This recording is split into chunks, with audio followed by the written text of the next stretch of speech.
Hello, friends! This is Squigs, and we are here with something a little bit different today. Today, I thought I'd take you through a little project I've been working on the last couple weeks, since January 5th, apparently. It's a game about boxes. Yeah, it's a game I've been working on. Some of you may know I'm a programmer. Video's a little bit different than what we normally do, but I figured, it's something I'm working on. I'd like to share it with y'all, and maybe some of you would find it kind of cool. So, yeah, basically, I decided around the new year that I kind of wanted to start like a new creative project like this. And I was like messing around with Unity a little bit, and it's hard to get back into. C#'s a little bit tricky. I never learned C#. I only knew C. So I kind of know C#, but not like enough. And like Unity's a whole dragon of its own. So I was like, yeah, maybe not that. And I decided to make a game in AutoHotkey. Of all things. Now, AutoHotkey is like a scripting language. It's used to make applications generally for like use to help your computer out. I would say like mainly the main thing I do with this is program stuff at work for people to like help them do their job better. Like you hit a button and it automatically generates an email to send off with all the right text in there. You fill in a couple fields and it prints a note that you can put in a case at work. Stuff like that is usually what I do with it. But it kind of got me thinking about making a game in it. I've always really wanted to, but it doesn't really specialize in things like graphics, action components, stuff like that. It's more like for making applications, like I said. So I came up with a little concept called Button Unlocker Pro. That is the name of our game so far, friends, and it's a game about unlocking buttons. Don't listen to this. It's mostly about unlocking buttons now. First concept was boxes. So I'll show you the main screen here yet. We don't have too much going on here. You're going to look at this and you're going to see it's looking pretty plain. Button Unlocker Pro, a debug menu, and camp, right? Not really much going on here. And to be completely fair, there is not much going on here yet. We're just starting out. You know, it's just in the trial phases here. We're still trying to get the structure figured out of exactly how I want to make it a game. But the main gameplay loop, I think, is I want you to be able to unlock a bunch of buttons. And to unlock the buttons, you have to click other buttons in the order that they need to be clicked. So it's going to be kind of like an adventure game, like an adventure point-and-click puzzle style game, kind of like an RPG, kind of like an incremental game. Very inspired by incrementals, and they're basically lack of graphic. They're mostly like all gameplay, no graphics, so they work good for stuff like this. But yeah, that's the basic idea of it. So right now, all we can do is kind of wander around a little bit, right? This is going to be like the main map here, I think. And we can click on camp to go to our camp. Boom. We're in our camp, right?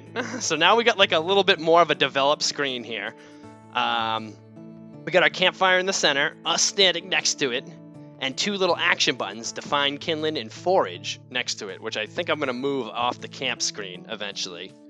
Up here is a temporary box that I have that I'm just showing some information. These are some of your resources that probably won't be there forever. I'm just kind of shucking stuff in here. I don't know exactly what I'm going to do with this side one yet, but we also have like our life and our hunger bar here, our action bar here that's all nulled out, and a little box here for text relating to the game. So I got like the structure of it built a little bit. There's just not too much to do yet. So as far as like something like the actions go though, basically like you can just click a button to perform an action. You'll notice stuff down here will change when you do it. So if I want to forage, I can click this button. You find some kindling. One, that's the result of our foraging. You can see foraging is at 0% here. That's actually because I just completed a whole forage and it's reset itself to 0 again, right? And you saw our hunger went up a little bit too. So that's basically every time you commit an action, you get a little hunger. And you need to, right now, just basically the only thing in the game that can happen is you can die of starving or maybe kill yourself by moving your life force down to 0. But there's not really like a real challenge there yet. But the basics are there, right? You work, you get hungry. You also, like, you can see this is 0 out of 40. That's like the number of work units that it took. So I have it right now that you do 100 units of work every time you click a button. So if I find kindling here, you can see I actually set this to 150 total units needed. So I did 100 of them, 67% of the work on my first click, and that still made my hunger go up. And then I click again to finish that off and fill the bar and reset it. You can see I came back empty-handed. Didn't work out. You can't always find kindling. that's fine because there's not much you can do with it yet. But yeah, we got like you can move through our screens here. We can gather a few things. There's U is where I'm going to show like kind of like your stats and stuff. You can see there's a wander button. I'm also going to let you do things like think and wander and maybe like do crafting in the U section. I don't really know where to put crafting yet. I might put like a crafting area somewhere in here because there's going to have to be some way to combine materials to make more materials at some point. It's kind of my next hurdle that I'm working on. It's like, what do we do with these materials? You can gather a few things. If I spam click forge a little bit, you don't find nothing. You find some kindling, you find some wood, you find some berries. Kindling, wood, berries. Only 3 items in the game right now, basically. Oh, there's one more actually, but the only 3 items you can find right now are kindling, wood, berries. Just really, really basic chances to find all of them, and not much to do with them. Because if you go to our campfire here, you can see there's not even a place to put the wood or the kindling in. The campfire is just always burning. Oh, I just muted myself by accident, but the campfire is just always burning, basically. So I have to come up with stuff like that. Like I said, this is very, very early, rough development. But one thing that the most recent thing I added pretty much was the ability to cook things. So like you can cook any item that you own right now. I don't know if I'm going to leave it like this, but right now if you cook something like kindling on the fire, it says you burn your kindling into ashes. So now it basically took away one of your kindling and it gave you a pile of ashes. You can't see the number of things you own right here because it's not, we're not fully there yet, folks. We're just kind of getting the structures up and working. So you can take this wood and burn it. You burn your wood into ashes, but when you cook red berries, you cook up some cooked red berries, right? Really basic. I made basically just like a really basic association between what an item is and what happens when you cook it in the item information table. Basically, every item has something like a cooked variant. Oh, my phone's going off. 1 second, folks. All right, sorry about that interruption, folks. That was my dad calling. He's a mechanic. My car's in the shop. Transmission's all fucked up. Borrowing his car until it's done. Whole spiel. Basically, I got to go over there in like an hour or two and make sure I swap the cars back off. But my car's back. Yeah, that's pretty awesome. It's at the end of its rope. So one of these days, I have a feeling it's going into the shop and it's not coming back out. But it lives to see another day. So, hooray for that. Good news in the middle of this episode. But yeah, anyways, as I was saying, I just gave like a basic association of what happens when you cook something. Like, even if you cook this red berry, you could cook that down into ashes. Ashes, as you may guess, is the result if there is not a real result. And, there's not too much to show off, really, but that's what we got so far. I guess the only other thing I can show you is like a little bit of the unlocking that I've been working on. So as I said, I kind of want to remove the forge and the kindling from the campfire area and move them to their own area, the woods. It makes more sense to me that you're gathering stuff like this in the woods than the campfire, and then we can use the campfire for like your home base kind of things. So I added a little wander button to the U, and basically all it does is 100% result of unlocking the woods right now. We're going to do a little bit more with that, obviously. But right now we unlock the woods, and we can see when we go back to the main screen, we got now a new little area to check out. So we can go to the woods, and there's nothing there, because that is the absolute most recent thing that I've added, is the woods being here. So we'll move these over here and put a few new little things in the woods, and just kind of go from there. Yeah. So I guess we'll talk a little bit about the code. I don't have too much to say about that, I guess, but if we look over here, we can see the new game function here. It's basically just declaring all the variables that the game's going to use. So these are different like dynamic numbers that are going to represent the state of the game, basically. Like PHP current. Well, like this whole section is what determines the player's information, right? So the player currently has 1,000 HP at the start of the game, and that goes down as you take damage. Same thing with hunger. No, current and max, and the hunger is set to, well, I guess the hunger counts up and the HP counts down. That's kind of weird. Should probably set that so they're both the same way, like you're losing a percentage either way. But yeah, these basically just set some basic player stats. You can only have 1,000 max HP. There's something in there when I heal, for example, I'll never let it go above whatever your max is, but we can also edit that number. Say you level up or something like that. And this is like what your current HP is in this moment. And same thing with your hunger and your max hunger. And your metabolism rate is basically how much hunger you lose per action. So every time you commit an action, you're losing 15 hunger points out of your 1,000 total. And as you eat stuff, it'll restore some of that, blah, blah, blah. You kind of get the idea. This is your work rate. That's how many units of work you complete every click. I want that to be more dynamic. You know, like it's only doing 100 right now, but like it could be less if you're hungry. Maybe it does like, maybe 5 to 10% of your work rate is determined based on your hunger level, right? So if you're 100% hungry, you lose 10% of your rate, and it will go down to 90 in this case if your base rate's 100. Same thing with your HP, or maybe there's like a sleep function in this game. So it's going to be kind of like more dynamic, so it's not just chopping away at even hundreds. And there'll be ways to, like, if you have like an axe equipped, maybe you get a double work rate bonus when harvesting wood, things like that. So it can be, it's just your base number to work around. I should also probably change this to 1,000. Keep it kind of consistent as the base level. But it's kind of, yeah, I don't know. Still kind of working out how that's going to work too. I want other things to be able to affect it as well. For example, like you have like the 150 to find kindling. You might be able to have, I want you to be able to have a pet at some point. So you might have a dog that can go help you find kindling, and that would modify it depending on how he's trained. And then down here we have kind of the, I call these work piles. This is like how long it takes you to complete a task. Because this is kind of a clunky language, I have to write out a lot of stuff that you normally wouldn't. So you can see here that you have like 150 units of work needed to complete the find kindling task. And this is how many you've currently contributed to it. So like as you click the button once, you'll contribute 100 units. As you click it again, it'll go up to 200 units and then flip back down. It doesn't overflow right now, but maybe it should. Maybe that extra 50 should go into the next work. I'll have to think about exactly how that's going to work too. Yeah, I'm still, like, this is all very, very rough right now. So this is the way that I want to like track all the tasks in the game, and this will let like an incremental will let other things work towards tasks as well in the background. It's not always just what you're working on at that moment. There could be like a factory slowly ticking away in the background towards another task, and then every like 50 actions you make, that factory produces something as well.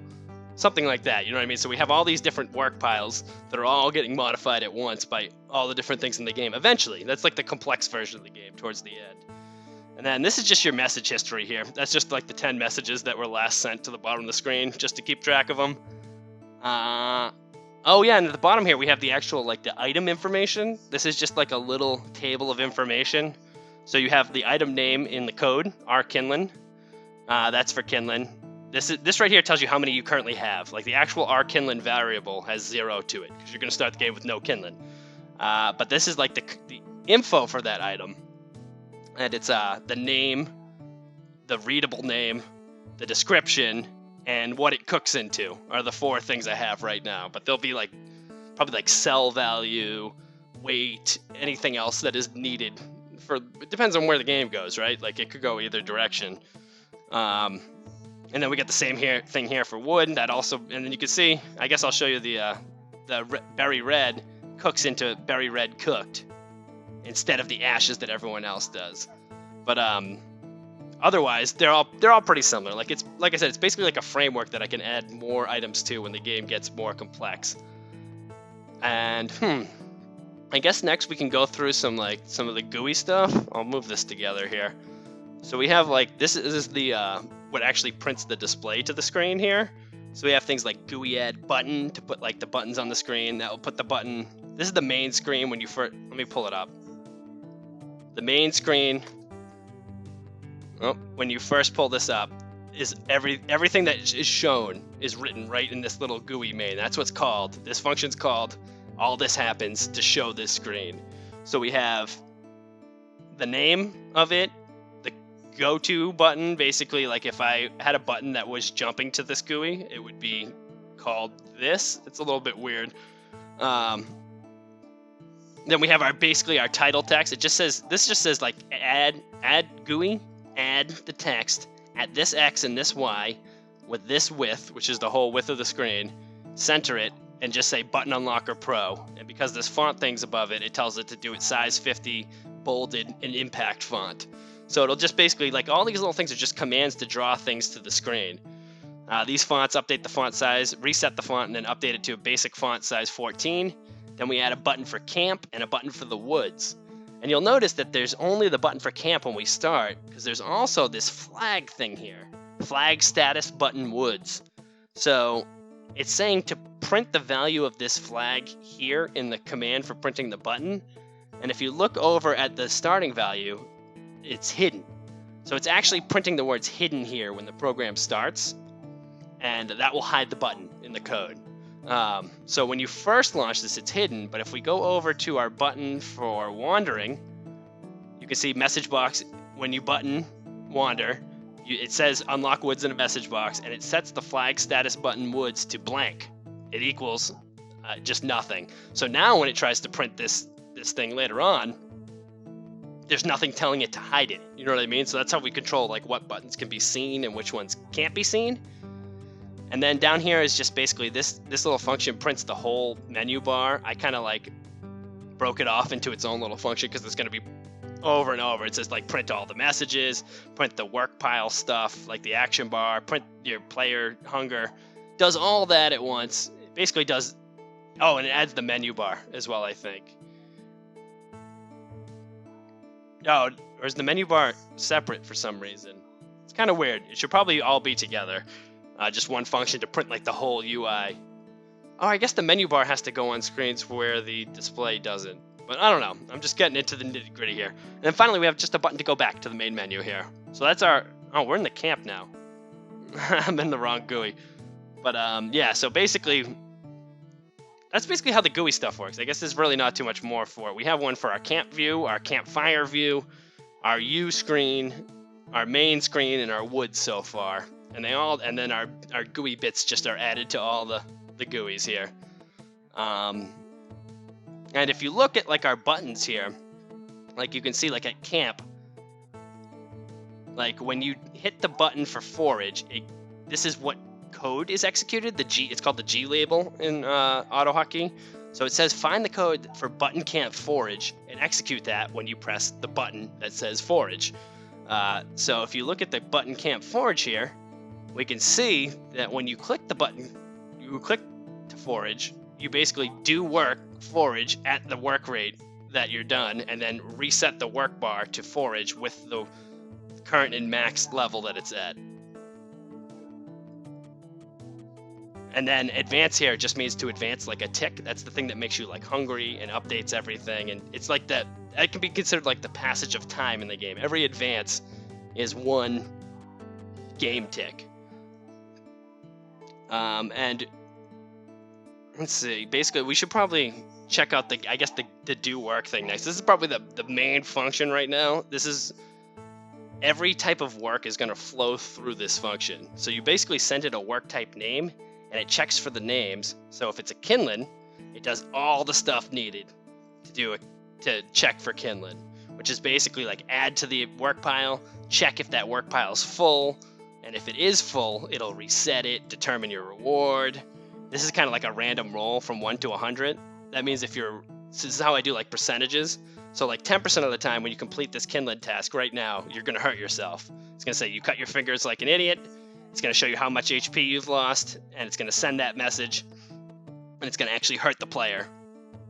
25% of the time, nothing's going to happen. All it's going to do is send a message saying you find nothing. And then 70% of the time, you're just going to find a piece of kindling. You find some kindling, it tells you how much it is, rolls a number between 1 and 4, and then sends a message. So very, very basic stuff. Like I said, this is all going to be expanded upon when we kind of like get to the next stage of this.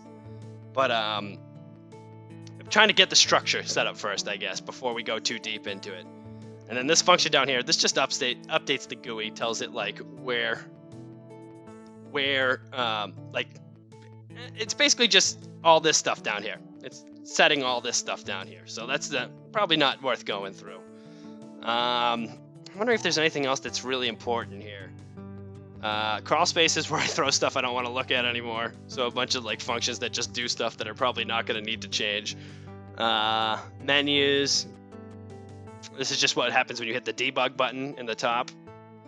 Right now it just tells me all the items I've owned. it's really nothing. So, but if I forge some stuff, I can see right here. This is just how I check my inventory. I own red berries, kindling, wood. If I go to the campfire, burn some red berries, get some cooked red berries and some wood. Now I'll have cooked red berries and ashes on the end of that list. So it's basically, the last thing I was working on is the cooking, so I need to quickly check this. I can just throw whatever I need in this function to kind of like check things on the fly in the programming. Kind of helpful for debugging and stuff like that. I mean, other than that though, what do we got here? Oh, this is just hurting the player, checking if they die. Player's HP current minus equals how much we want to hurt them. And then if it's under 0, less than or equal to 0, just says you died. And then I get a little note saying add in real death later, because there's no real way to die in this game yet. Not really necessary, since nothing can really kill you, except if you literally collect kindling on 10% hurting self for 3 to 15 HP a shot until you deal 1,000 damage to yourself. That's literally the only way you can die in this game right now. It would take forever. Excuse me, I got a coughing, as always. You know how I go. And, I think, yeah, I mean, we got a couple of basic little functions here, like giving a player an item. There's a lot of weird stuff here with giving a player an item, to be honest. Most of it is just trying to make sure it doesn't... If it's giving you the first item, that it adds it to the list of items, and if it's taking away your last of that item, it removes it from that list. But... like, the actual adding the item here is item variable name plus equals item amount, but we need all this other code to make sure that it adds to this list, too, because it has to keep track of how many items you have, basically. Because it's not... I don't know if I set up... I don't know if I set up the item system in the best possible way. It should be able to do this probably automatically. But, you know, we're just testing stuff up for now. I never said I was an excellent coder. It's just something I like to do. And I guess our last like internal game logic function we have here is our find item info. And this one's very, very key to everything else. And this basically allows us to search, where is this? Our item table here. We can send it a search term. And I might send it the search term r_kindling, right? I set it this search term. And then I tell it which info number to search. So if I tell it slot 1, it's going to search for it in this first slot. This is slot 1, 2, 3, and 4.